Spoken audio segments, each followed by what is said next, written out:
ਇਕ ਓੰਕਾਰ ਸਤਨਾਮ ਕਰਤਾ ਪੁਰਖ ਨਿਰਭਉ ਨਿਰਵੈਰ ਅਕਾਲ ਮੂਰਤ ਅਜੂਨੀ ਸੈਭੰ ਗੁਰ ਪ੍ਰਸਾਦ।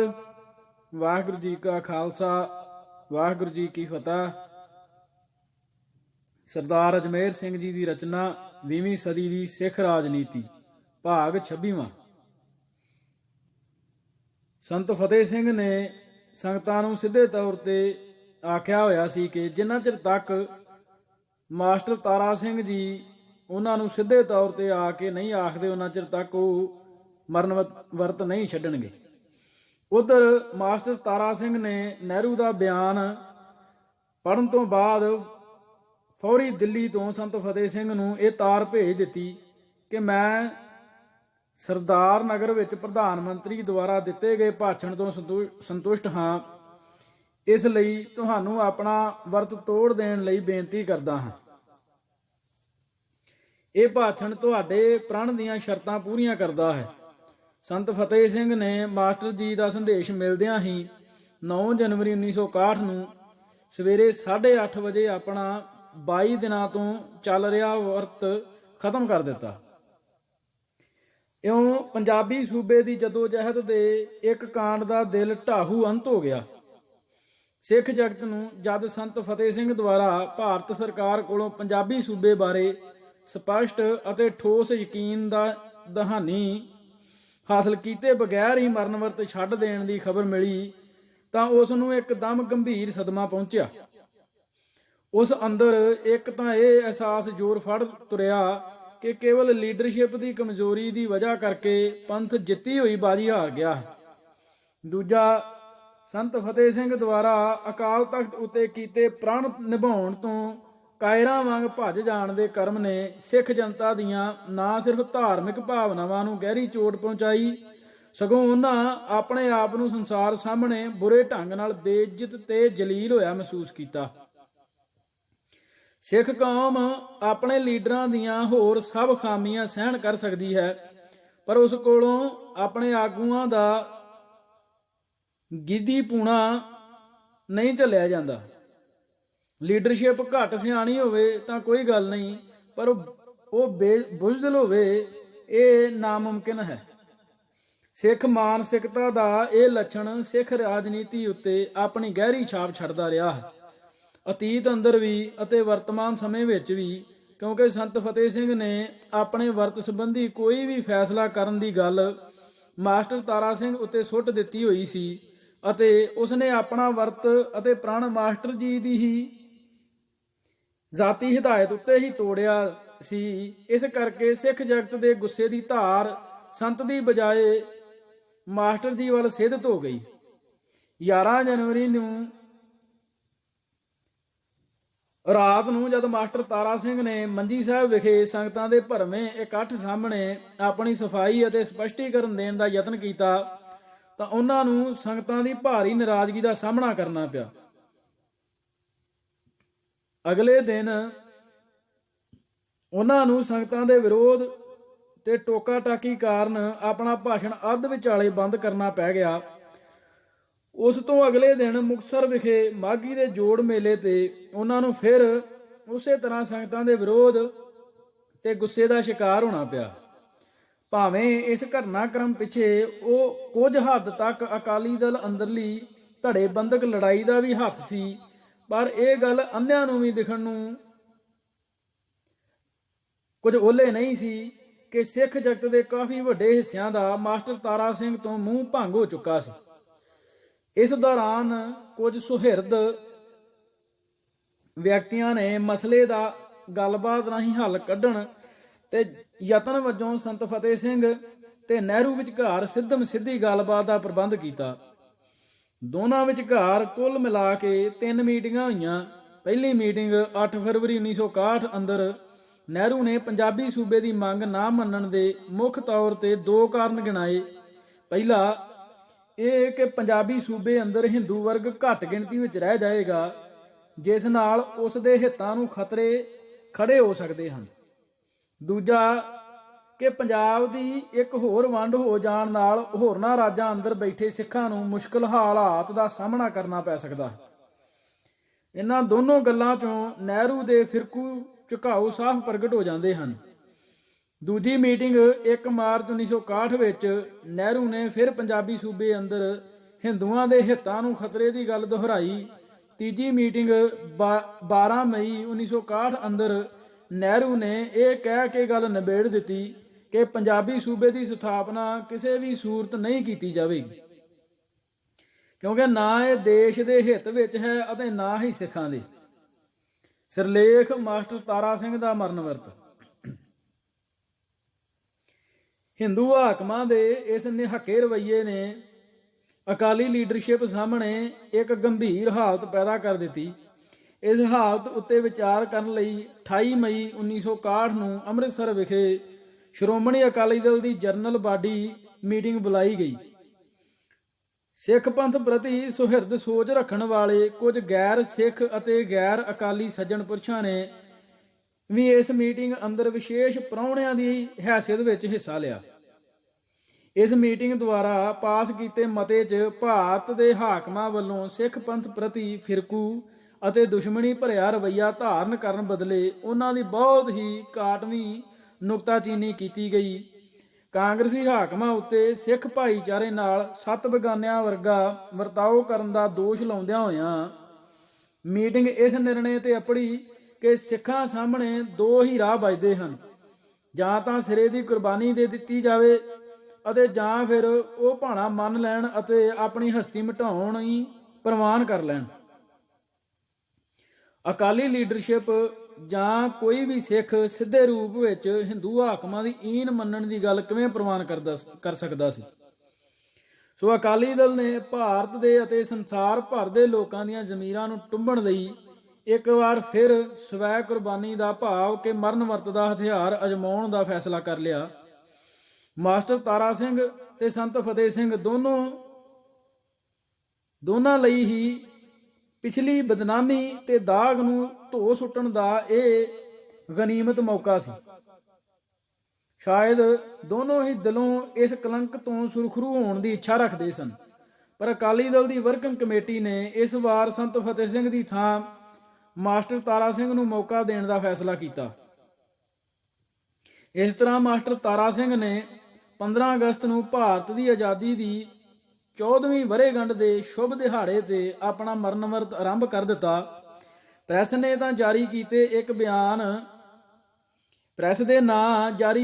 ਬਿਆਨ ਅੰਦਰ ਉਹਨਾਂ ਇਹ ਸਾਫ਼ ਐਲਾਨ ਕੀਤਾ ਕਿ ਪੰਜਾਬੀ ਸੂਬੇ ਦੀ ਮੰਗ ਮੰਨੇ ਜਾਣ ਤੱਕ ਉਹ ਆਪਣੇ ਫੈਸਲੇ ਤੋਂ ਪਿਛਾਂਹ ਨਹੀਂ ਹਟਣਗੇ। ਪੰਜਾਬ ਦੇ ਹਿੰਦੂ ਲੀਡਰਾਂ ਅਤੇ ਪੰਥ ਤੋਂ ਬੇਮੁਖ ਹੋ ਕੇ ਕਾਂਗਰਸੀ ਹਾਕਮਾਂ ਦੀ ਸੇਵਾਦਾਰੀ ਵਿੱਚ ਜੁਟੀਆਂ ਪੰਥਕ ਹਸਤੀਆਂ ਨੇ ਆਪਣੇ ਮਿਥੇ ਰੋਲ ਮੁਤਾਬਕ ਪੰਜਾਬੀ ਸੂਬੇ ਦੀ ਮੰਗ ਅਤੇ ਮਾਸਟਰ ਤਾਰਾ ਸਿੰਘ ਦੀ ਲੀਡਰਸ਼ਿਪ ਵਿਰੁੱਧ ਯੋਜਨਾਬੱਧ ਮੁਹਿੰਮ ਛੇੜ ਦਿੱਤੀ। ਪੰਜਾਬ ਦੀਆਂ ਅਲੱਗ-ਅਲੱਗ ਹਿੰਦੂ ਜਥੇਬੰਦੀਆਂ ਨੇ 12 ਜੂਨ ਨੂੰ ਹਿੰਦੀ ਰਕਸ਼ਾ ਸੰਮੇਲਨ ਵਿੱਚ ਇੱਕ ਆਵਾਜ਼ ਹੋ ਕੇ ਇਹ ਗੱਲ ਫਿਰ ਦੁਹਰਾਈ ਕਿ ਉਹ ਨਾ ਤਾਂ ਪੰਜਾਬ ਨੂੰ ਇੱਕ ਭਾਸ਼ਾਈ ਰਾਜ ਵਿੱਚ ਤਬਦੀਲ ਹੋਣ ਦੇਣਗੀਆਂ ਅਤੇ ਨਾ ਹੀ ਪੰਜਾਬ ਦੀ ਵੰਡ ਦੀ ਯੋਜਨਾ ਨੂੰ ਕਾਮਯਾਬ ਹੋਣ ਦੇਣਗੀਆਂ। ਗਿਆਨੀ ਕਰਤਾਰ ਸਿੰਘ ਨੇ ਅਕਾਲੀ ਦਲ ਨੂੰ ਇਹ ਸਖਤ ਚੇਤਾਵਨੀ ਦਿੱਤੀ ਕਿ ਸਰਕਾਰ ਮਾਸਟਰ ਤਾਰਾ ਸਿੰਘ ਦੇ ਮਰਨ ਵਰਤ ਦੇ ਐਲਾਨ ਤੋਂ ਪੈਦਾ ਹੋਣ ਵਾਲੀ ਹਾਲਤ ਦਾ ਸਖਤੀ ਨਾਲ ਸਾਹਮਣਾ ਕਰੇਗੀ। ਪੰਜਾਬ ਸਰਕਾਰ ਨੇ ਇਸ ਧਮਕੀ ਨੂੰ ਅਮਲੀ ਜਾਮਾ ਪਹਿਨਾਉਂਦਿਆਂ ਹੋਇਆਂ ਅਕਾਲੀ ਦਲ ਦੇ ਦੋਨੋਂ ਅਖਬਾਰਾਂ, ਜਥੇਦਾਰ ਤੇ ਪ੍ਰਭਾਤ ਉੱਤੇ ਸੈਂਸਰਸ਼ਿਪ ਲਾਗੂ ਕਰ ਦਿੱਤੀ ਅਤੇ ਅਲੱਗ-ਅਲੱਗ ਥਾਵਾਂ ਤੋਂ 50 ਦੇ ਕਰੀਬ ਉੱਘੇ ਅਕਾਲੀ ਆਗੂਆਂ ਨੂੰ ਗ੍ਰਿਫਤਾਰ ਕਰਕੇ ਜੇਲ੍ਹਾਂ ਅੰਦਰ ਬੰਦ ਕਰ ਦਿੱਤਾ। ਉਸ ਵੇਲੇ ਲੋਕ ਸਭਾ ਦੇ ਡਿਪਟੀ ਸਪੀਕਰ ਸਰਦਾਰ ਹੁਕਮ ਸਿੰਘ ਨੂੰ ਮਾਸਟਰ ਤਾਰਾ ਸਿੰਘ ਦਾ ਪ੍ਰਸਤਾਵਿਤ ਵਰਤ ਦੇਸ਼ ਅਤੇ ਸਿੱਖ ਭਾਈਚਾਰੇ ਦੇ ਹਿੱਤਾਂ ਲਈ ਹਾਨੀਕਾਰਕ ਅਤੇ ਸਿੱਖ ਧਰਮ ਦੇ ਬੁਨਿਆਦੀ ਸਿਧਾਂਤਾਂ ਦੇ ਵਿਰੁੱਧ ਦਿਖਾਈ ਦੇਣ ਲੱਗ ਪਿਆ। ਗਿਆਨ ਸਿੰਘ ਰਾੜੇਵਾਲਾ ਨੇ ਪੰਜਾਬੀ ਸੂਬੇ ਵਿਰੁੱਧ ਹਿੰਦੂ ਤਾਕਤਾਂ ਦੇ ਮਹਾ ਪੰਜਾਬ ਦੇ ਨਾਅਰੇ ਦੀ ਸੁਰ ਵਿੱਚ ਸੁਰ ਮਿਲਾਉਣੀ ਸ਼ੁਰੂ ਕਰ ਦਿੱਤੀ। ਖੈਰ, ਮਾਸਟਰ ਤਾਰਾ ਸਿੰਘ ਨੇ ਆਪਣੇ ਐਲਾਨੇ ਹੋਏ ਪ੍ਰੋਗਰਾਮ ਮੁਤਾਬਕ 15 ਅਗਸਤ 1961 ਨੂੰ ਸ੍ਰੀ ਅਕਾਲ ਤਖਤ ਸਾਹਿਬ ਉੱਤੇ ਪ੍ਰਣ ਲੈਣ ਅਤੇ ਸ੍ਰੀ ਦਰਬਾਰ ਸਾਹਿਬ ਵਿਖੇ ਅਰਦਾਸਾਂ ਕਰਨ ਤੋਂ ਬਾਅਦ ਮੰਜੀ ਸਾਹਿਬ ਵਿਖੇ ਸਿੱਖ ਸੰਗਤਾਂ ਦੇ ਵਿਸ਼ਾਲ ਇਕੱਠ ਸਾਹਮਣੇ ਆਪਣਾ ਮਰਨ ਵਰਤ ਆਰੰਭ ਕਰ ਦਿੱਤਾ। ਸੰਤ ਫਤਿਹ ਸਿੰਘ ਨੇ ਇੱਕ ਵਾਰ ਫਿਰ ਭਾਰਤ ਸਰਕਾਰ ਨਾਲ ਸਮਝੌਤੇ ਦੀ ਗੁੰਜਾਇਸ਼ ਫਰੋਲਣ ਦਾ ਯਤਨ ਕੀਤਾ। ਉਸਨੇ 24 ਅਤੇ 25 ਅਗਸਤ ਨੂੰ ਪ੍ਰਧਾਨ ਮੰਤਰੀ ਨਾਲ ਉਪਰੋਥਲੀ 2 ਮੁਲਾਕਾਤਾਂ ਕੀਤੀਆਂ। ਨਹਿਰੂ ਦਾ ਵਤੀਰਾ ਹਮੇਸ਼ਾ ਵਾਂਗ ਨਾ ਪੱਖੀ ਰਿਹਾ। 8 ਅਗਸਤ ਨੂੰ ਉਸਨੇ ਆਪਣੇ ਇੱਕ ਬਿਆਨ ਅੰਦਰ ਇਹ ਰੱਟ ਫਿਰ ਦੁਹਰਾਈ ਕਿ ਪੰਜਾਬੀ ਸੂਬੇ ਦੀ ਮੰਗ ਮੰਨਣ ਦਾ ਸਵਾਲ ਹੀ ਪੈਦਾ ਨਹੀਂ ਹੁੰਦਾ। ਭਾਰਤੀ ਹਾਕਮਾਂ ਦੇ ਇਸ ਕਠੋਰ ਰਵੱਈਏ ਨੇ ਅਕਾਲੀ ਲੀਡਰਸ਼ਿਪ ਲਈ ਇੱਕ ਵਾਰ ਫਿਰ ਮੁਸ਼ਕਲ ਅਤੇ ਚਿੰਤਾ ਭਰੀ ਹਾਲਤ ਪੈਦਾ ਕਰ ਦਿੱਤੀ। ਬਿਰਧ ਅਵਸਥਾ ਕਾਰਨ ਮਾਸਟਰ ਤਾਰਾ ਸਿੰਘ ਦੀ ਹਾਲਤ ਤੇਜ਼ੀ ਨਾਲ ਵਿਗੜਦੀ ਜਾ ਰਹੀ ਸੀ, ਜਿਸ ਨਾਲ ਸਿੱਖ ਜਗਤ ਅੰਦਰ ਡੂੰਘੀ ਚਿੰਤਾ ਫੈਲ ਰਹੀ ਸੀ। ਸਿੱਖ ਪੰਥ ਦੀਆਂ ਕੁਝ ਬਾਰਸੂਖ ਹਸਤੀਆਂ ਮਾਸਟਰ ਜੀ ਦੀ ਜ਼ਿੰਦਗੀ ਬਚਾਉਣ ਲਈ ਜੀ ਤੋੜ ਕੋਸ਼ਿਸ਼ਾਂ ਵਿੱਚ ਜੁਟੀਆਂ ਸਨ, ਪਰ ਇਸ ਤਰ੍ਹਾਂ ਜਾਪਦਾ ਸੀ ਜਿਵੇਂ ਇਹ ਚਿੰਤਾ ਸਿਰਫ ਪੰਥ ਦੇ ਹੀ ਹਿੱਸੇ ਆਈ ਹੋਵੇ। ਭਾਰਤ ਦੇ ਹਿੰਦੂ ਹੁਕਮਰਾਨ ਵਰਗ ਦਾ ਵਤੀਰਾ ਕੁਝ ਇਸ ਤਰ੍ਹਾਂ ਸੀ ਜਿਵੇਂ ਉਸ ਨੂੰ ਮਾਸਟਰ ਜੀ ਦੀ ਤੇਜ਼ੀ ਨਾਲ ਵਿਗੜ ਰਹੀ ਸਿਹਤ ਅਤੇ ਇਸ ਦੇ ਸਿੱਖ ਕੌਮ ਅਤੇ ਸਮੁੱਚੇ ਦੇਸ਼ ਦੀ ਰਾਜਸੀ ਹਾਲਤ ਉੱਤੇ ਪੈਣ ਵਾਲੇ ਪ੍ਰਭਾਵਾਂ ਦੀ ਕੋਈ ਬਹੁਤ ਪ੍ਰਵਾਹ ਨਾ ਹੋਵੇ। 29 ਅਗਸਤ 1961 ਨੂੰ ਲੋਕ ਸਭਾ ਅੰਦਰ ਇਸ ਮਾਮਲੇ ਤੇ ਹੋਈ ਬਹਿਸ ਤੋਂ ਇਹ ਗੱਲ ਪ੍ਰਤੱਖ ਹੁੰਦੀ ਹੈ ਕਿ ਹਿੰਦੂ ਭਾਈਚਾਰੇ ਨੇ ਰਾਜਸੀ ਰਹਿਬਰਾਂ ਨੂੰ ਨਾ ਸਿਰਫ ਸਿੱਖ ਕੌਮ ਦੀਆਂ ਹੱਕੀ ਮੰਗਾਂ ਤੇ ਭਾਵਨਾਵਾਂ ਨਾਲ ਕੋਈ ਹਮਦਰਦੀ ਨਹੀਂ ਸੀ, ਸਗੋਂ ਉਹ ਸਿੱਖ ਪੰਥ ਤੇ ਇਸ ਦੇ ਆਗੂਆਂ ਨੂੰ ਜਲੀਲ ਕਰਨ ਦੀ ਪੁਰਜੋਰ ਕੋਸ਼ਿਸ਼ ਵਿੱਚ ਲੱਗੇ ਹੋਏ ਸਨ। ਨਹਿਰੂ ਵੱਲੋਂ ਵਾਰ-ਵਾਰ ਪੰਜਾਬੀ ਸੂਬੇ ਦੀ ਮੰਗ ਨੂੰ ਇੱਕ ਫਿਰਕੂ ਮੰਗ ਕਰਾਰ ਦੇਣਾ ਅਤੇ ਅਕਾਲੀ ਲੀਡਰਸ਼ਿਪ ਨੂੰ ਹਿੰਦੂਆਂ ਤੇ ਸਿੱਖਾਂ ਵਿਚਕਾਰ ਦਰਾੜ ਪੈਦਾ ਕਰਨ ਲਈ ਦੋਸ਼ੀ ਠਹਿਰਾਉਣਾ ਚੋਰ ਵੱਲੋਂ ਕੋਤਵਾਲ ਨੂੰ ਡਾਟਣ ਵਰਗੀ ਗੱਲ ਹੈ ਜਾਂ ਸੀ। ਹਿੰਦੂ ਹਾਕਮਾਂ ਦੀ ਸੁਰ ਵਿੱਚ ਸੁਰ ਮਿਲਾਉਂਦਿਆਂ ਹੋਇਆਂ ਸਰਦਾਰ ਹੁਕਮ ਸਿੰਘ ਨੇ ਵੀ ਕਿਹਾ, ਮੈਂ ਇਹ ਸਮਝਦਾ ਹਾਂ ਕਿ ਇਸ ਮੌਕੇ ਪੰਜਾਬੀ ਸੂਬੇ ਦੀ ਮੰਗ ਮਨਵਾਉਣ ਨਾਲੋਂ ਹਿੰਦੂ ਸਿੱਖ ਸਦਭਾਵਨਾਵਾਂ ਵੱਧ ਮਹੱਤਵਪੂਰਨ ਹੈ। ਜੇਕਰ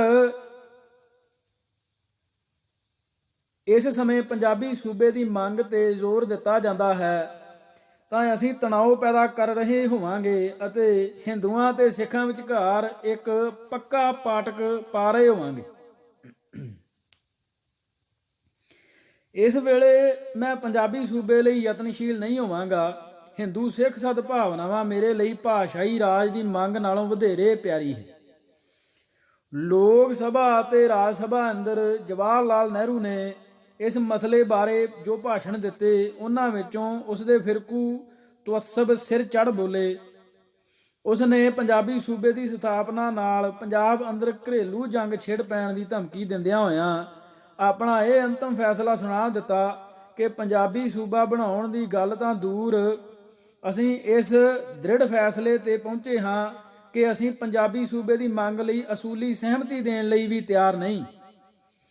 ਨਹਿਰੂ ਦਾ ਇਹ ਹੱਠ ਆਪਣਾ ਅਸਰ ਦਿਖਾਉਣ ਲੱਗ ਪਿਆ। ਭਾਰਤ ਦੀਆਂ ਕੁਝ ਬਾਰਸੂਖ ਹਸਤੀਆਂ ਨੇ ਸਰਕਾਰੀ ਧਿਰ ਵੱਲੋਂ ਧਾਰਨ ਕੀਤੇ ਅੜੀਅਲ ਵਤੀਰੇ ਵੱਲ ਦੇਖਦਿਆਂ ਹੋਇਆਂ ਮਾਸਟਰ ਤਾਰਾ ਸਿੰਘ ਨੂੰ ਅਪੀਲਾਂ ਕਰਨੀਆਂ ਸ਼ੁਰੂ ਕਰ ਦਿੱਤੀਆਂ ਕਿ ਉਹ ਦੇਸ਼ ਦੀ ਭਲਾਈ ਲਈ ਆਪਣਾ ਵਰਤ ਤੋੜ ਦੇਣ। ਇਹ ਗੱਲ ਪੁੱਛਣ ਵਾਲਾ ਕੋਈ ਨਹੀਂ ਸੀ ਕਿ ਕੀ ਦੇਸ਼ ਦੀ ਭਲਾਈ ਦਾ ਸਾਰਾ ਜ਼ਿੰਮਾ ਸਿੱਖਾਂ ਅਤੇ ਅਕਾਲੀ ਆਗੂਆਂ ਨੇ ਹੀ ਚੁੱਕਿਆ? ਕਿ ਦੇਸ਼ ਦੀ ਭਲਾਈ ਦਾ ਇਹ ਮੰਤਰ ਬਹੁਗਿਣਤੀ ਭਾਈਚਾਰੇ ਤੇ ਉਸ ਦੇ ਰਾਜਨੀਤਿਕ ਰਹਿਬਰਾਂ ਉੱਤੇ ਲਾਗੂ ਨਹੀਂ ਹੁੰਦਾ? ਕਿ ਦੇਸ਼ ਦੀ ਭਲਾਈ ਲਈ ਉਹ ਸਿੱਖ ਕੌਮ ਦੀ ਹੱਕੀ ਮੰਗ ਪ੍ਰਵਾਨ ਕਰ ਲੈਣ ਦੀ ਫਰਾਖਦਿਲੀ ਨਹੀਂ ਦਿਖਾ ਸਕਦੇ? ਪਰ ਜਿਵੇਂ ਕਿਹਾ ਜਾਂਦਾ ਹੈ ਕਿ ਤਕੜੇ ਦਾ 27-20 ਹੁੰਦਾ ਹੈ, ਸੋ ਹਿੰਦੂ ਵਰਗ ਕਿਉਂਕਿ ਇੱਕ ਬਹੁਗਿਣਤੀ ਵਰਗ ਹੈ, ਇਸ ਕਰਕੇ ਉਸ ਦੀ ਹਰ ਜੇਦ ਅਤੇ ਹਰ ਵਧੀਕੀ ਨੂੰ ਸੱਤ ਵਚਨ ਕਹਿ ਕੇ ਪ੍ਰਵਾਨ ਕਰ ਲਿਆ ਜਾਂਦਾ ਹੈ। ਦੇਸ਼ ਦੀ ਭਲਾਈ ਲਈ ਜੇ ਕੁਝ ਗਵਾਉਣ ਗੈਰ ਹਿੰਦੂ ਤਬਕੇ ਹੀ ਗਵਾਉਣ। ਜੈ ਪ੍ਰਕਾਸ਼ ਨਾਰਾਇਣ ਨੇ 1 ਸਤੰਬਰ ਨੂੰ ਮਾਸਟਰ ਤਾਰਾ ਸਿੰਘ ਨਾਲ ਮੁਲਾਕਾਤ ਕਰਕੇ ਕੋਈ ਸਮਝੌਤੇ ਦਾ ਰਾਹ ਤਲਾਸ਼ਣ ਦੀ ਕੋਸ਼ਿਸ਼ ਕੀਤੀ। ਉਸਨੇ ਦੇਖਿਆ ਕਿ ਮਾਸਟਰ ਤਾਰਾ ਸਿੰਘ ਆਪਣੇ ਪਹਿਲੇ ਬਿਆਨ ਤੋਂ ਪਿਛਾਂਹ ਹਟ ਕੇ ਸਾਲਸੀ ਪ੍ਰਵਾਨ ਕਰ ਲੈਣ ਦੇ ਰੌਂ ਵਿੱਚ ਸੀ, ਬਸ਼ਰਤੇ ਕਿ ਸਾਲਸ ਕੋਈ ਜੈ ਪ੍ਰਕਾਸ਼ ਨਾਰਾਇਣ ਵਰਗੀ ਨਿਰਪੱਖ ਹਸਤੀ ਹੋਵੇ। ਇਸੇ ਦੌਰਾਨ ਸਰਦਾਰ ਹਰਦਿੱਤ ਸਿੰਘ ਮਲਕ ਫਰਾਂਸ ਅੰਦਰ ਭਾਰਤ ਦੇ ਸਾਬਕਾ ਸਫੀਰ ਅਤੇ ਮਹਾਰਾਜਾ ਯਾਦਵਿੰਦਰ ਸਿੰਘ ਪਟਿਆਲਾ ਨੇ ਸਮਝੌਤੇ ਦੀ ਉਮੀਦ ਨਾਲ ਵਿਚੋਲਗੀ ਦਾ ਕੰਮ ਸੰਭਾਲ ਲਿਆ। ਉਹਨਾਂ ਨਹਿਰੂ ਨਾਲ ਅਤੇ ਜਿਨ੍ਹਾਂ ਨਾਲ ਹੋਰ ਲੋੜ ਸੀ ਉਹਨਾਂ ਸਭ ਲੋਕਾਂ ਨਾਲ ਵਿਚਾਰ ਵਟਾਂਦਰਾ ਕੀਤਾ। ਵਿਚਾਰ ਵਟਾਂਦਰੇ ਦਾ ਮੁੱਦਾ ਪੰਜਾਬੀ ਸੂਬੇ ਦੀ ਮੰਗ ਨੂੰ ਪ੍ਰਵਾਨ ਕਰਨ ਦੀ ਸ਼ਰਤ ਤੋਂ ਕਈ ਕਦਮ ਪਿਛਾਂਹ ਹਟ ਕੇ ਇਸ ਮਸਲੇ ਦੇ ਨਿਪਟਾਰੇ ਲਈ ਇੱਕ ਉੱਚ ਪੱਧਰੀ ਕਮਿਸ਼ਨ ਦੀ ਨਿਯੁਕਤੀ ਦੀਆਂ ਤਜਵੀਜ਼ਾਂ ਉੱਤੇ ਕੇਂਦਰਿਤ ਹੋ ਗਿਆ। ਪਰ ਭਾਰਤੀ ਹਾਕਮ ਅਕਾਲੀ ਆਗੂਆਂ ਨੂੰ ਕੋਈ ਵੀ ਲੜ ਫੜਾਉਣ ਲਈ ਤਿਆਰ ਨਹੀਂ ਸਨ। ਇਸ ਹਾਲਤ ਦੇ ਮੱਦੇ ਨਜ਼ਰ ਅਕਾਲੀ ਦਲ ਨੇ 29 ਸਤੰਬਰ ਨੂੰ ਪ੍ਰੈਸ ਦੇ ਨਾਂ ਜਾਰੀ ਕੀਤੇ ਇੱਕ ਬਿਆਨ ਅੰਦਰ ਆਪਣੀ ਔਖ ਤੇ ਨਾਰਾਜ਼ਗੀ ਪ੍ਰਗਟ ਕਰਦਿਆਂ ਹੋਇਆਂ ਇਹ ਦੋਸ਼ ਲਾਇਆ ਕਿ ਕਾਂਗਰਸੀ ਹਾਕਮਾਂ ਨੇ ਮਾਸਟਰ ਜੀ ਦੀ ਮੌਤ ਬਾਰੇ ਪਹਿਲਾਂ ਹੀ ਫੈਸਲਾ ਕਰ ਲਿਆ ਹੋਇਆ ਹੈ ਅਤੇ ਉਹਨਾਂ ਵੱਲੋਂ ਗੱਲਬਾਤ ਦਾ ਜੋ ਨਾਟਕ ਰਚਿਆ ਜਾ ਰਿਹਾ ਹੈ ਉਸ ਦਾ ਇੱਕਮਾਤਰ ਉਦੇਸ਼ ਕੌਮਾਂਤਰੀ ਲੋਕ ਰਾਏ ਨੂੰ ਗੁੰਮਰਾਹ ਕਰਨਾ ਹੈ। ਇਸ ਕਰਕੇ ਅਕਾਲੀ ਦਲ ਨੇ ਮਹਾਰਾਜਾ ਪਟਿਆਲਾ ਨੂੰ ਇਹ ਸਪਸ਼ਟ ਹਦਾਇਤ ਕਰ ਦਿੱਤੀ ਕਿ ਉਹ ਵਿਚੋਲਗੀ ਦੇ ਯਤਨਾਂ ਨੂੰ ਤੁਰੰਤ ਠੱਪ ਕਰ ਦੇਣ। ਪਰ ਬਾਅਦ ਵਿੱਚ ਜਾ ਕੇ ਜੋ ਤੱਥ ਸਾਹਮਣੇ ਆਏ ਉਹਨਾਂ ਮੁਤਾਬਕ ਨਾ ਤਾਂ ਮਹਾਰਾਜਾ ਪਟਿਆਲਾ ਤੇ ਹੋਰਨਾਂ ਨੇਕ ਪੁਰਸ਼ਾਂ ਨੇ ਆਪਣੇ ਵਿਚੋਲਗਿਰੀ ਦੇ ਯਤਨ ਠੱਪ ਕੀਤੇ ਅਤੇ ਨਾ ਹੀ ਅਕਾਲੀ ਦਲ ਨੇ ਇਹਨਾਂ ਯਤਨਾਂ ਲਈ ਆਪਣੇ ਦਰਵਾਜ਼ੇ ਬੰਦ ਕੀਤੇ। ਪਰਦੇ ਪਿੱਛੇ ਮੁਲਾਕਾਤਾਂ ਤੇ ਵਿਚਾਰਾਂ ਚੱਲਦੀਆਂ ਰਹੀਆਂ। ਸਰਦਾਰ ਹਰਦਿੱਤ ਸਿੰਘ ਮਲਕ ਤੇ ਮਹਾਰਾਜਾ ਯਾਦਵਿੰਦਰ ਸਿੰਘ ਨੇ 1 ਅਕਤੂਬਰ ਨੂੰ ਭਾਰਤ ਦੇ ਗ੍ਰਹਿ ਮੰਤਰੀ ਸ਼੍ਰੀ ਲਾਲ ਬਹਾਦਰ ਸ਼ਾਸਤਰੀ ਨਾਲ ਇੱਕ ਗੁਪਤ ਮੀਟਿੰਗ ਕੀਤੀ, ਜਿਸ ਪਿੱਛੋਂ ਉਹ ਬਾਅਦ ਦੁਪਹਿਰ ਅੰਮ੍ਰਿਤਸਰ ਪਹੁੰਚ ਗਏ। ਅਕਾਲੀ ਦਲ ਦੀ ਵਰਕਿੰਗ ਕਮੇਟੀ ਉਹਨਾਂ ਦੇ ਪ੍ਰਸਤਾਵ ਉੱਤੇ 1.5 ਘੰਟਾ ਸਿਰ ਜੋੜ ਕੇ ਵਿਚਾਰਾਂ ਕਰਦੀ ਰਹੀ। ਮੀਟਿੰਗ ਤੋਂ ਇਲਾਵਾ ਵੀ ਵਿਸ਼ਵਾਸ ਪਾਤਰਾਂ ਦੇ ਛੋਟੇ ਦਾਰਿਆਂ ਵਿੱਚ ਗੁਪਤ ਵਾਰਤਾਲਾਪਾਂ ਦੇ ਕਈ ਦੌਰ ਚੱਲੇ। ਸ਼ਾਮ ਦੇ 7 ਵਜੇ ਜਦੋਂ ਸੰਤ ਫਤਿਹ ਸਿੰਘ ਨੇ ਤੇ ਮਹਾਰਾਜਾ ਪਟਿਆਲਾ ਸਿੰਘ ਨੇ ਮਾਸਟਰ ਤਾਰਾ ਸਿੰਘ ਦੇ ਮੂੰਹ ਨੂੰ ਸ਼ਹਿਦ ਘੁਲੇ ਨਿੰਬੂ ਪਾਣੀ ਦਾ ਗਲਾਸ ਛੁਆ ਕੇ ਮਰਨ ਵਰਤ ਦੇ ਖਾਤਮੇ ਦਾ ਐਲਾਨ ਕਰ ਦਿੱਤਾ। ਇਸ ਗੱਲ ਵਿੱਚ ਉੱਕਾ ਹੀ ਕੋਈ ਸ਼ੱਕ ਨਹੀਂ ਸੀ ਕਿ ਸੰਤ ਫਤਿਹ ਸਿੰਘ ਵਾਂਗ ਮਾਸਟਰ ਤਾਰਾ ਸਿੰਘ ਵੀ ਆਪਣਾ ਵਚਨ ਪੂਰਾ ਹੋਏ ਬਗੈਰ ਹੀ ਵਰਤ ਤੋੜ ਦਿੱਤਾ। ਉਹਨਾਂ ਵਚਨ ਇਹ ਕੀਤਾ ਸੀ ਕਿ ਪੰਜਾਬੀ ਸੂਬੇ ਦੀ ਸਥਾਪਨਾ ਤੱਕ ਉਹ ਆਪਣਾ ਵਰਤ ਨਹੀਂ ਤੋੜਨਗੇ। ਪਰ ਜਿਸ ਭਰੋਸੇ ਆਸਰੇ ਵਰਤ ਤੋੜਿਆ ਗਿਆ ਉਸ ਵਿੱਚ ਪੰਜਾਬੀ ਸੂਬਾ ਕਾਇਮ ਕਰਨ ਦਾ ਕੋਈ ਵੀ ਸੰਕੇਤ ਜਾਂ ਜ਼ਿਕਰ ਨਹੀਂ ਸੀ। ਵਿਚੋਲਿਆਂ ਨੇ ਸਰਕਾਰ ਦੀ ਤਰਫੋਂ ਸਿਰਫ ਇਹ ਯਕੀਨ, ਉਹ ਵੀ ਜ਼ਬਾਨੀ ਕਲਾਮੀ ਹੀ ਦਵਾਇਆ ਸੀ ਕਿ ਸਿੱਖਾਂ ਨਾਲ ਵਿਤਕਰੇਬਾਜ਼ੀ ਦੇ ਦੋਸ਼ਾਂ ਬਾਰੇ ਇੱਕ ਉੱਚ ਪੱਧਰੀ ਕਮਿਸ਼ਨ ਨਿਯੁਕਤ ਕੀਤਾ ਜਾਵੇਗਾ। ਨਹਿਰੂ ਅਤੇ ਸ਼ਾਸਤਰੀ ਦਾ ਇਹ ਕਹਿਣਾ ਸੀ ਕਿ ਇੰਨੀ ਗੱਲ ਤੋਂ ਇਲਾਵਾ ਉਹਨਾਂ ਦੀ ਤਰਫੋਂ ਹੋਰ ਨਾ ਕੋਈ ਵਾਅਦਾ ਕੀਤਾ ਗਿਆ ਸੀ ਤੇ ਨਾ ਹੀ ਕੋਈ ਯਕੀਨ ਦਵਾਇਆ ਗਿਆ ਸੀ। ਇਸ ਦੇ ਉਲਟ ਮਾਸਟਰ ਤਾਰਾ ਸਿੰਘ ਦਾ ਦਾਅਵਾ ਸੀ ਕਿ ਉਸ ਨੂੰ ਜ਼ਬਾਨੀ ਕਲਾਮੀ ਇਹ ਵਿਸ਼ਵਾਸ ਦਵਾਇਆ ਗਿਆ ਸੀ ਕਿ ਕਮਿਸ਼ਨ ਦੇ ਮੈਂਬਰਾਂ ਤੇ ਇਸ ਦੀਆਂ ਮੱਦਾਂ ਸੰਬੰਧੀ ਨਿਰਣਾ ਉਸ ਦੇ ਸੁਝਾਵਾਂ ਤੇ ਭਾਵਨਾਵਾਂ ਅਨੁਸਾਰ ਹੀ ਹੋਵੇਗਾ। ਜੇਕਰ ਮਾਸਟਰ ਤਾਰਾ ਸਿੰਘ ਦੇ ਇਸ ਦਾਅਵੇ ਨੂੰ ਸੱਚ ਵੀ ਮੰਨ ਲਿਆ ਜਾਵੇ ਤਾਂ ਵੀ ਇਸ ਨਾਲ ਉਹਨਾਂ ਦੇ ਵਚਨ ਦੀ ਪੂਰਤੀ ਹੋਈ ਨਹੀਂ ਮੰਨੀ ਜਾ ਸਕਦੀ। ਖੈਰ, ਅਸਲ ਵਿੱਚ ਹੋਇਆ ਇਹ ਕਿ ਤੈਅ ਹੋਏ ਅਣਲਿਖਤੀ ਸਮਝੌਤੇ ਉੱਤੇ ਅਮਲ ਕਰਵਾਉਣ ਲਈ ਮਾਸਟਰ ਤਾਰਾ ਸਿੰਘ ਨੇ 30 ਅਕਤੂਬਰ ਨੂੰ ਮਲਕ ਹਰਦਿੱਤ ਸਿੰਘ ਦੀ ਹਾਜ਼ਰੀ ਵਿੱਚ ਪ੍ਰਧਾਨ ਮੰਤਰੀ ਨਾਲ ਮੁਲਾਕਾਤ ਕੀਤੀ ਅਤੇ ਅਗਲੇ ਹੀ ਦਿਨ ਭਾਰਤ ਸਰਕਾਰ ਵੱਲੋਂ ਤਜਵੀਜ਼ ਸ਼ੁਦਾ ਕਮਿਸ਼ਨ ਦੀ ਨਿਯੁਕਤੀ ਦਾ ਐਲਾਨ ਹੋ ਗਿਆ। Justice S.R. ਦਾਸ ਦੀ ਅਗਵਾਈ ਹੇਠ ਕਾਇਮ ਕੀਤੇ ਗਏ ਇਸ 3 ਮੈਂਬਰੀ ਕਮਿਸ਼ਨ ਦੀ ਬਣਤਰ ਅਤੇ ਮੱਦਾਂ ਨੂੰ ਲੈ ਕੇ ਅਕਾਲੀ ਲੀਡਰਸ਼ਿਪ ਅਤੇ ਸਰਕਾਰ ਵਿਚਾਲੇ ਭਰੋਸੇ ਦਾ ਇੱਕ ਗੰਭੀਰ ਸੰਕਟ ਖੜਾ ਹੋ ਗਿਆ। ਅਕਾਲੀ ਲੀਡਰਸ਼ਿਪ ਅਤੇ ਖਾਸ ਕਰਕੇ ਮਾਸਟਰ ਤਾਰਾ ਸਿੰਘ ਨੂੰ ਇੱਕ ਵਾਰ ਫਿਰ ਕਾਂਗਰਸੀ ਹਾਕਮਾਂ ਹੱਥੋਂ ਧੋਖਾ ਅਤੇ ਠੱਗੀ ਖਾ ਜਾਣ ਦਾ ਸਦਮੇ ਭਰਿਆ ਅਹਿਸਾਸ ਹੋਇਆ। ਉਹਨਾਂ ਨੂੰ ਦਿੱਤੇ ਗਏ ਪ੍ਰਭਾਵ ਦੇ ਉਲਟ ਕਮਿਸ਼ਨ ਅੰਦਰ ਉਹ ਵਿਅਕਤੀ ਸ਼ਾਮਲ ਕਰ ਲਏ ਗਏ ਜਿਨ੍ਹਾਂ ਦੀ ਨਿਰਪੱਖਤਾ ਬਾਰੇ ਅਕਾਲੀ ਲੀਡਰਸ਼ਿਪ ਨੂੰ ਉੱਕਾ ਹੀ ਕੋਈ ਯਕੀਨ ਨਹੀਂ ਸੀ। ਇਸ ਕਰਕੇ ਅਕਾਲੀ ਦਲ ਨੇ ਇਸ ਕਮਿਸ਼ਨ ਦੇ ਬਾਈਕਾਟ ਦਾ ਫੈਸਲਾ ਕਰ ਲਿਆ।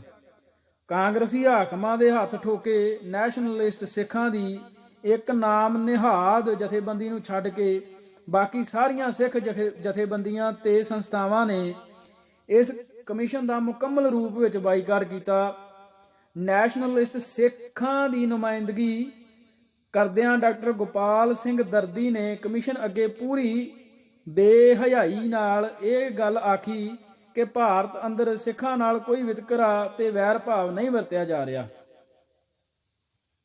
ਇਸ ਸੇਵਾ ਬਦਲੇ ਡਾਕਟਰ ਗੋਪਾਲ ਸਿੰਘ ਨੂੰ ਥੋੜੇ ਹੀ ਚਿਰ ਬਾਅਦ ਸਰਦਾਰ ਕੈਰੋਂ ਦੀ ਸਿਫਾਰਿਸ਼ ਤੇ ਰਾਜ ਸਭਾ ਦਾ ਮੈਂਬਰ ਨਾਮਜ਼ਦ ਕਰ ਦਿੱਤਾ ਗਿਆ।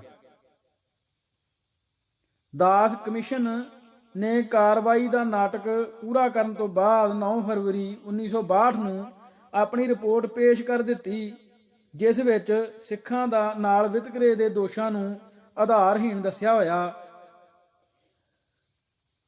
ਜਾਂ ਦੱਸਦਿਆਂ ਹੋਇਆਂ ਪੰਜਾਬੀ ਸੂਬੇ ਦੀ ਮੰਗ ਨੂੰ ਖਾਸ ਕਰਕੇ ਇਸ ਸੰਬੰਧੀ ਮਾਸਟਰ ਤਾਰਾ ਸਿੰਘ ਦੇ ਵਿਚਾਰਾਂ ਨੂੰ ਪੜਚੋਲ ਅਤੇ ਭੰਡੀ ਪ੍ਰਚਾਰ ਦਾ ਨਿਸ਼ਾਨਾ ਬਣਾਇਆ ਗਿਆ। ਇਸ ਤਰ੍ਹਾਂ 8 ਮਹੀਨਿਆਂ ਦੇ ਵਕਫੇ ਅੰਦਰ ਹੀ ਸਿੱਖ ਪੰਥ ਨੂੰ ਇੱਕ ਵਾਰ ਫਿਰ ਵੱਡੀ ਨਮੋਸ਼ੀ ਦਾ ਸਾਹਮਣਾ ਕਰਨਾ ਪੈ ਗਿਆ। ਅਕਾਲੀ ਆਗੂਆਂ ਵੱਲੋਂ ਗੁਰੂ ਦੀ ਹਜ਼ੂਰੀ ਵਿੱਚ ਕੀਤੇ ਗਏ ਵਚਨਾਂ ਨੂੰ ਤੋੜ ਕੇ ਭੱਜ ਨਿਕਲਣ ਦੇ ਕਰਮ ਨੇ ਸਿੱਖ ਕੌਮ ਦੇ ਸਵੈਮਾਨ ਨੂੰ ਮੁੜ ਗਹਿਰਾ ਘਾਤ ਲਗਾਇਆ। ਆਪਣੀ ਸੂਰਮਗਤੀ ਅਤੇ ਬਹਾਦਰੀ ਉੱਤੇ ਮਾਣ ਕਰਨ ਵਾਲੀ ਸਿੱਖ ਕੌਮ ਨੇ ਇੱਕ ਵਾਰ ਫਿਰ ਆਪਣੇ ਆਪ ਨੂੰ ਦੁਨੀਆ ਸਾਹਮਣੇ ਜਲੀਲ ਹੋਏ ਮਹਿਸੂਸ ਕੀਤਾ। ਇੱਕ ਵਾਰ ਫਿਰ ਸਿੱਖ ਜਨਤਾ ਦੇ ਗੁੱਸੇ ਦੀ ਧਾਰ ਵੱਧ ਮਾਸਟਰ ਤਾਰਾ ਸਿੰਘ ਵੱਲ ਹੀ ਸੇਧਿਤ ਹੋਈ। ਅਕਾਲੀ ਸਫਾ ਅੰਦਰ ਮਾਸਟਰ ਤਾਰਾ ਸਿੰਘ ਦੀ ਕਾਬਲੀਅਤ ਅਤੇ ਸੁਹਿਰਦਤਾ ਬਾਰੇ ਮੁੜ ਤਿੱਖੇ ਸਵਾਲ ਅਤੇ ਸ਼ੰਕੇ ਪੈਦਾ ਹੋ ਉਠੇ। ਅਜਿਹੇ ਹੀ ਮਾਹੌਲ ਵਿੱਚ ਮਾਸਟਰ ਤਾਰਾ ਸਿੰਘ ਉੱਤੇ ਵਚਨ ਤੋੜਨ ਦੇ ਲੱਗ ਰਹੇ ਇਲਜ਼ਾਮਾਂ ਦਾ ਮਸਲਾ 5 ਪਿਆਰਿਆਂ ਦੇ ਹਵਾਲੇ ਕਰ ਦਿੱਤਾ ਗਿਆ। 5 ਪਿਆਰਿਆਂ ਮਾਸਟਰ ਤਾਰਾ ਸਿੰਘ ਨੂੰ ਆਪਣਾ ਵਚਨ ਤੋੜਨ ਦਾ ਦੋਸ਼ੀ ਕਰਾਰ ਦੇ ਦਿੱਤਾ ਅਤੇ ਇਸ ਦੋਸ਼ ਬਦਲੇ ਉਸ ਨੂੰ ਸਿੱਖ ਮਰਿਆਦਾ ਮੁਤਾਬਕ ਕਰੜੀ ਤਨਖਾਹ ਲਾਈ ਗਈ। ਇਸ ਦੇ ਨਾਲ ਹੀ ਸੰਤ ਫਤਿਹ ਸਿੰਘ ਨੇ ਤੇ 8 ਹੋਰਨਾਂ ਵਰਕਿੰਗ ਕਮੇਟੀ ਮੈਂਬਰਾਂ ਨੂੰ ਵੀ ਮਾਸਟਰ ਜੀ ਨੂੰ ਵਰਤ ਤੋੜਨ ਦੀ ਸਲਾਹ ਦੇਣ ਅਤੇ ਜੂਸ ਪਿਲਾਉਣ ਦੇ ਦੋਸ਼ ਬਦਲੇ ਮਾਮੂਲੀ ਸਜ਼ਾ ਸੁਣਾਈ ਗਈ। 5 ਪਿਆਰਿਆਂ ਦੇ ਉਪਰੋਕਤ ਫਤਵੇ ਤੋਂ ਥੋੜੇ ਦਿਨਾਂ ਬਾਅਦ ਹੀ ਸ਼੍ਰੋਮਣੀ ਕਮੇਟੀ ਦੇ ਪ੍ਰਧਾਨ ਦੀ ਚੋਣ ਹੋਣ ਵਾਲੀ ਸੀ। ਸੰਤ ਫਤਿਹ ਸਿੰਘ ਪੱਖੀ ਧੜਾ ਮਾਸਟਰ ਤਾਰਾ ਸਿੰਘ ਨੂੰ ਕਿਸੇ ਵੀ ਸੂਰਤ ਮੁੜ ਪ੍ਰਧਾਨ ਬਣਿਆ ਨਹੀਂ ਸੀ ਦੇਖਣਾ ਚਾਹੁੰਦਾ, ਪਰ ਜਨਰਲ ਹਾਊਸ ਅੰਦਰ ਉਹਨਾਂ ਕੋਲ ਸਪਸ਼ਟ ਬਹੁ ਗਿਣਤੀ ਨਹੀਂ ਸੀ। ਇਸ ਕਰਕੇ ਉਹਨਾਂ ਇਹ ਕਹਿ ਕੇ ਚੋਣ ਦੇ ਅਮਲ ਦਾ ਬਾਈਕਾਟ ਕਰ ਦਿੱਤਾ ਕਿ ਮਾਸਟਰ ਤਾਰਾ ਸਿੰਘ ਦੀ ਚੋਣ 5 ਪਿਆਰਿਆਂ ਦੇ ਫਤਵੇ ਦੀ ਸਪਸ਼ਟ ਉਲੰਘਣਾ ਹੈ। ਪਰ ਮਾਸਟਰ ਤਾਰਾ ਸਿੰਘ ਦੇ ਧੜੇ ਨੇ ਇਸ ਦਲੀਲ ਨੂੰ ਨਾ ਮਨਜ਼ੂਰ ਕਰਦਿਆਂ ਹੋਇਆਂ ਉਹਨਾਂ ਦੀ ਗੈਰ ਹਾਜ਼ਰੀ ਵਿੱਚ ਹੀ ਮਾਸਟਰ ਤਾਰਾ ਸਿੰਘ ਨੂੰ ਸ਼੍ਰੋਮਣੀ ਕਮੇਟੀ ਦਾ ਮੁੜ ਪ੍ਰਧਾਨ ਚੁਣ ਲਿਆ। ਇਸ ਤਰ੍ਹਾਂ ਤਕਨੀਕੀ ਤੌਰ ਤੇ ਭਾਵੇਂ ਮਾਸਟਰ ਤਾਰਾ ਸਿੰਘ ਦੀ ਚੋਣ ਨੂੰ ਗਲਤ ਜਾਂ ਗੈਰ ਕਾਨੂੰਨੀ ਨਹੀਂ ਸੀ ਠਹਿਰਾਇਆ ਜਾ ਸਕਦਾ, ਪਰ ਹਕੀਕਤ ਇਹ ਸੀ ਕਿ ਅਕਾਲੀ ਦਲ ਅਮਲੀ ਤੌਰ ਤੇ 2 ਫਾੜ ਹੋ ਚੁੱਕਾ ਸੀ। ਇਸ ਦਾ ਰਸਮੀ ਐਲਾਨ ਕਰਨਾ ਹੀ ਬਾਕੀ ਰਹਿ ਗਿਆ ਸੀ। ਅਜਿਹੀ ਹਾਲਤ ਵਿੱਚ ਰਸਮੀ 2 ਫਾੜ ਲਈ ਕੋਈ ਮਾਮੂਲੀ ਮੌਕਾ ਤੇ ਬਹਾਨਾ ਹੀ ਚਾਹੀਦਾ ਹੁੰਦਾ ਹੈ। ਅਕਾਲੀ ਦਲ ਅੰਦਰ ਇਹ ਬਹਾਨਾ ਉਸ ਵੇਲੇ ਜੁੜ ਗਿਆ ਜਦ ਮਾਸਟਰ ਤਾਰਾ ਸਿੰਘ ਨੇ 8 ਜੂਨ 1962 ਨੂੰ ਅਕਾਲੀ ਦਲ ਦੀ ਵਰਕਿੰਗ ਕਮੇਟੀ ਮੀਟਿੰਗ ਅੰਦਰ ਸੰਤ ਫਤਿਹ ਸਿੰਘ ਦੇ ਦੋ ਵਿਸ਼ਵਾਸ ਪਾਤਰਾਂ ਜੀਵਨ ਸਿੰਘ ਉਮਰਾਨੰਗਲ ਤੇ ਲਛਮਣ ਸਿੰਘ ਗਿੱਲ ਦੇ ਵਿਰੁੱਧ ਜ਼ਾਬਤੇ ਦੀ ਕਾਰਵਾਈ ਕਰਨ ਦਾ ਨਿਰਣਾ ਕਰ ਲਿਆ। ਇਸ ਉਪਰੰਤ ਸੰਤ ਫਤਿਹ ਸਿੰਘ ਦੀ ਅਗਵਾਈ ਹੇਠਲੇ ਧੜੇ ਨੇ 22 ਜੁਲਾਈ 1962 ਨੂੰ ਮੁੱਲਾਂਪੁਰ ਵਿਖੇ ਆਪਣੀ ਇੱਕ ਵੱਖਰੀ ਕਨਵੈਨਸ਼ਨ ਬੁਲਾ ਕੇ ਅਕਾਲੀ ਦਲ ਅੰਦਰ ਦੁਫੇੜ ਦਾ ਰਸਮੀ ਐਲਾਨ ਕਰ ਦਿੱਤਾ। ਇਸ ਤਰ੍ਹਾਂ ਮਾਸਟਰ ਤਾਰਾ ਸਿੰਘ ਤੇ ਸੰਤ ਫਤਿਹ ਸਿੰਘ ਦੀ ਅਗਵਾਈ ਹੇਠ ਦੋ ਅਲੱਗ-ਅਲੱਗ ਅਕਾਲੀ ਦਲ ਵਿਚਰਨ ਲੱਗੇ। ਅਕਾਲੀ ਦਲ ਅੰਦਰ ਪਈ ਇਹ ਦੁਫੈੜ ਕੋਈ ਮਾਮੂਲੀ ਘਟਨਾ ਨਹੀਂ ਸੀ। ਇਸ ਦੁਫੈੜ ਦਾ ਆਧਾਰ ਤੇ ਇਸ ਦੇ ਸਿੱਖ ਰਾਜਨੀਤੀ ਉੱਤੇ ਪੈਣ ਵਾਲੇ ਪ੍ਰਭਾਵ ਵੱਡੀ ਰਾਜਸੀ ਅਹਿਮੀਅਤ ਰੱਖਦੇ ਸਨ। ਇਸ ਦੁਫਾੜ ਨਾਲ ਅਕਾਲੀ ਰਾਜਨੀਤੀ ਅੰਦਰ ਸਪਸ਼ਟ ਰੂਪ ਵਿੱਚ ਮੁਕਾਬਲੇ ਦੀਆਂ ਦੋ ਧਾਰਾਵਾਂ ਹੋਂਦ ਵਿੱਚ ਆ ਗਈਆਂ। ਇਹਨਾਂ ਚੋਂ ਕਿਹੜੀ ਜੇਤੂ ਹੋ ਕੇ ਨਿਕਲਦੀ ਹੈ ਅਤੇ ਕਿਹੜੀ ਪਛਾੜ ਖਾ ਜਾਂਦੀ ਹੈ, ਇਸ ਗੱਲ ਨੇ ਅਕਾਲੀ ਰਾਜਨੀਤੀ ਤੇ ਭਵਿੱਖ ਦਾ ਨਿਤਾਰਾ ਕਰਨਾ ਸੀ। ਸਿਰਲੇਖ ਸਿੱਖ ਪਰੰਪਰਾ ਦਾ ਨਿਖੇਧ ਭਾਵ ਮਰਨ ਵਰਤਾਂ ਦੀ ਰਾਜਨੀਤੀ। ਸ਼੍ਰੋਮਣੀ ਅਕਾਲੀ ਦਲ ਅੰਦਰ 1961-62 ਦੌਰਾਨ ਪੈਦਾ ਹੋਈ ਹਾਲਤ ਇੱਕ ਗੰਭੀਰ ਸੰਕਟ ਦੀ ਦੱਸ ਪਾਉਂਦੀ ਸੀ। ਅਕਾਲੀ ਲੀਡਰਸ਼ਿਪ ਇਸ ਸੰਕਟ ਦੀ ਹਕੀਕੀ ਥਾਹ ਪਾਉਣ ਦੀ ਕਾਬਲੀਅਤ ਨਾ ਦਿਖਾ ਸਕੀ। ਸੰਕਟ ਦੇਖਣ ਨੂੰ ਜਥੇਬੰਦਕ ਪ੍ਰਤੀਤ ਹੁੰਦਾ ਸੀ, ਪਰ ਜੋ ਦੇਖਣ ਨੂੰ ਪ੍ਰਤੀਤ ਹੁੰਦਾ ਹੈ ਜ਼ਰੂਰੀ ਨਹੀਂ ਕਿ ਉਹ ਅਸਲੀਅਤ ਹੋਵੇ। ਸੰਕਟ ਮੂਲ ਰੂਪ ਵਿੱਚ ਵਿਚਾਰਧਾਰਕ ਅਤੇ ਰਾਜਨੀਤਿਕ ਸੀ। ਬੇਸ਼ੱਕ ਆਮ ਸਿੱਖ ਜਨਤਾ ਲੀਡਰਸ਼ਿਪ ਦੇ ਮਾਮਲੇ ਨੂੰ ਵੱਧ ਸ਼ਖਸੀ ਪੱਖ ਤੋਂ ਹੀ ਦੇਖ ਰਹੀ ਸੀ, ਪਰੰਤੂ ਰਾਜਸੀ ਲੀਡਰਸ਼ਿਪ ਦਾ ਮਸਲਾ ਕਦੇ ਵੀ ਨਿਰਾ ਸ਼ਖਸੀ ਨਹੀਂ ਹੁੰਦਾ। ਇਹ ਮੂਲ ਰੂਪ ਵਿੱਚ ਵਿਚਾਰਧਾਰਕ ਤੇ ਰਾਜਨੀਤਿਕ ਹੁੰਦਾ ਹੈ। ਆਮ ਤੌਰ ਤੇ ਇਸ ਵਿੱਚ ਸ਼ਖਸੀ ਪੱਖਾਂ ਦਾ ਸਥਾਨ ਪ੍ਰਮੁੱਖ ਨਹੀਂ ਦੋਮ ਹੁੰਦਾ ਹੈ। ਸਿੱਖ ਜਨਤਾ ਦੁਆਰਾ ਮਾਸਟਰ ਤਾਰਾ ਸਿੰਘ ਦੀ ਲੀਡਰਸ਼ਿਪ ਪ੍ਰਤੀ ਪ੍ਰਗਟਾਈ ਜਾ ਰਹੀ ਬੇਵਿਸ਼ਵਾਸੀ ਦੇ ਪਿੱਛੇ ਵੀ ਕੁਝ ਬੁਨਿਆਦੀ ਵਿਚਾਰਧਾਰਕ ਤੇ ਰਾਜਨੀਤਿਕ ਕਾਰਨ ਕੰਮ ਕਰ ਰਹੇ ਸਨ। ਮਾਸਟਰ ਤਾਰਾ ਸਿੰਘ ਪ੍ਰਤੀ ਸਿੱਖ ਜਨਤਾ ਦਾ ਸਭ ਤੋਂ ਪ੍ਰਮੁੱਖ ਇਤਰਾਜ਼ ਇਹ ਸੀ ਕਿ ਉਸਨੇ ਬਿਨਾਂ ਮੰਗ ਮਨਵਾਇਆ ਆਪਣਾ ਮਰਨ ਵਰਤ ਖਤਮ ਕਰਕੇ ਨਾ ਸਿਰਫ ਗੁਰੂ ਗ੍ਰੰਥ ਸਾਹਿਬ ਤੇ ਸੰਗਤਾਂ ਸਾਹਮਣੇ ਕੀਤਾ ਆਪਣਾ ਪ੍ਰਣ ਤੋੜਿਆ ਹੈ, ਸਗੋਂ ਸੰਸਾਰ ਦੇ ਲੋਕਾਂ ਸਾਹਮਣੇ ਸਿੱਖ ਕੌਮ ਦਾ ਸਿਰ ਨੀਵਾਂ ਕੀਤਾ ਹੈ। ਸਿੱਖ ਜਨਤਾ ਅੰਦਰ ਪਾਇਆ ਜਾਂਦਾ ਆਮ ਪ੍ਰਭਾਵ ਇਹ ਸੀ ਕਿ ਮਾਸਟਰ ਤਾਰਾ ਸਿੰਘ ਮਰਨ ਤੋਂ ਡਰ ਗਏ ਸਨ। ਸਿੱਖ ਪਰੰਪਰਾ ਅੰਦਰ ਮੌਤ ਤੋਂ ਡਰਨ ਵਾਲੇ ਨੂੰ ਤਿਰਸਕਾਰ ਦੀ ਨਜ਼ਰ ਨਾਲ ਦੇਖਿਆ ਜਾਂਦਾ ਹੈ। ਜਿਸ ਆਗੂ ਬਾਰੇ ਇਹ ਪ੍ਰਭਾਵ ਬਣ ਜਾਵੇ ਉਹ ਸਿੱਖ ਜਨਤਾ ਦੇ ਨੱਕੋਂ ਮੂੰਹ ਲੱਥ ਜਾਂਦਾ ਹੈ। ਪਹਿਲਾਂ ਮਾਸਟਰ ਤਾਰਾ ਸਿੰਘ ਨਾਲ ਅਤੇ ਬਾਅਦ ਵਿੱਚ ਸੰਤ ਫਤਿਹ ਸਿੰਘ ਨਾਲ ਇਹੋ ਗੱਲ ਵਾਪਰੀ। ਇਸ ਗੱਲ ਵਿੱਚ ਕੋਈ ਸ਼ੱਕ ਨਹੀਂ ਕਿ ਮਾਸਟਰ ਤਾਰਾ ਸਿੰਘ ਅਤੇ ਸੰਤ ਫਤਿਹ ਸਿੰਘ ਦੋਨੋਂ ਨੇ ਹੀ ਜਦ ਵੀ ਮਰਨ ਵਰਤ ਰੱਖਿਆ ਤਾਂ ਐਨ ਆਖਰੀ ਮੌਕੇ ਤੇ ਜਾ ਕੇ ਉਹ ਅਜੀਬ ਮਾਨਸਿਕ ਉਲਝਣ ਵਿੱਚ ਫਸ ਜਾਂਦੇ ਰਹੇ। ਆਪਣੀ ਜਾਨ ਦੀ ਬਾਜ਼ੀ ਲਾਉਣ ਦਾ ਆਖਰੀ ਕਦਮ ਚੁੱਕਣ ਲੱਗਿਆਂ ਉਹ ਡੂੰਘੀ ਸ਼ਸ਼ੋਪੰਜ ਵਿੱਚ ਪੈ ਜਾਂਦੇ ਰਹੇ। ਸਵੈ ਕੁਰਬਾਨੀ ਦੀ ਆਖਰੀ ਮੰਜ਼ਿਲ ਦੇ ਨੇੜੇ ਪਹੁੰਚਦਿਆਂ ਹੀ ਨਾ ਸਿਰਫ ਉਹਨਾਂ ਦੇ ਸਾਹਮਣੇ ਮਨਾਂ ਤੇ ਸਗੋਂ ਸਮੁੱਚੀ ਅਕਾਲੀ ਲੀਡਰਸ਼ਿਪ ਦੇ ਮਨਾਂ ਤੇ ਹੀ ਕੋਈ ਅਜੀਬ ਜਿਹਾ ਭੈ ਹਾਵੀ ਹੋ ਜਾਂਦਾ ਰਿਹਾ ਅਤੇ ਉਹ ਇੱਕ ਚਿੱਤ ਹੋ ਕੇ ਮਰਨ ਕਬੂਲ ਕਰਨ ਦੀ ਥਾਂ ਰਲ ਮਿਲ ਕੇ ਕੋਈ ਬਚਾਓ ਦਾ ਰਸਤਾ ਢੂੰਡਣ ਅਤੇ ਜੇਕਰ ਕੋਈ ਰਸਤਾ ਨਹੀਂ ਮਿਲਦਾ ਤਾਂ ਬਹਾਨਾ ਤਲਾਸ਼ਣ ਲਈ ਤਰਲੋ ਮੱਛੀ ਉੱਠਦੇ ਰਹੇ। ਸਵਾਲ ਪੈਦਾ ਹੁੰਦਾ ਹੈ ਕਿ ਲਗਭਗ ਸਮੁੱਚੀ ਅਕਾਲੀ ਲੀਡਰਸ਼ਿਪ ਦੀ ਮੌਤ ਤੋਂ ਇਸ ਕਦਰ ਕਿਉਂ ਡਰ ਉੱਠਦੀ ਸੀ।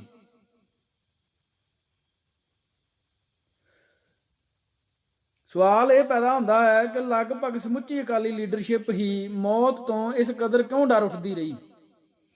ਕੀ ਇਸ ਚੋਂ ਇਹ ਸਿੱਟਾ ਕੱਢਿਆ ਜਾਵੇ ਕਿ ਸਾਰੀ ਦੀ ਸਾਰੀ ਅਕਾਲੀ ਲੀਡਰਸ਼ਿਪ ਅੰਦਰ ਹੀ ਕੁਰਬਾਨੀ ਦਾ ਮਾਦਾ ਖਤਮ ਹੋ ਚੁੱਕਾ ਸੀ ਕਿ ਪੰਥ ਦੀਆਂ ਆਗੂ ਸਫਾਂ ਅੰਦਰ ਸਿਰ ਦੇਣ ਵਾਲਾ ਕੋਈ ਵੀ ਤੱਤ ਨਹੀਂ ਸੀ ਬਚਿਆ ਕਿ ਸਾਰੀ ਅਕਾਲੀ ਲੀਡਰਸ਼ਿਪ ਨੇ ਹੀ ਖਾਲਸਾ ਪੰਥ ਦੀਆਂ ਜੁਝਾਰੂ ਰਵਾਇਤਾਂ ਤੋਂ ਗਿਣ ਮਿਥ ਕੇ ਮੂੰਹ ਭੁਆ ਲਿਆ ਹੋਇਆ ਸੀ ਕਿ ਅਕਾਲੀ ਆਗੂਆਂ ਦੇ ਦਿਲਾਂ ਅੰਦਰ ਪੰਥ ਲਈ ਮਰ ਮਿਟਣ ਦੇ ਜਜ਼ਬੇ ਲਈ ਉੱਕਾ ਹੀ ਕੋਈ ਜਗ੍ਹਾ ਨਹੀਂ ਸੀ ਰਹੀ।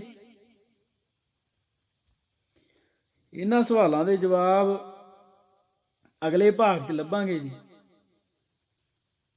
ਇਸ ਭਾਗ ਲਈ ਇੰਨਾ ਹੀ। ਵਾਹਿਗੁਰੂ ਜੀ ਕਾ ਖਾਲਸਾ, ਵਾਹਿਗੁਰੂ ਜੀ ਕੀ ਫਤਿਹ।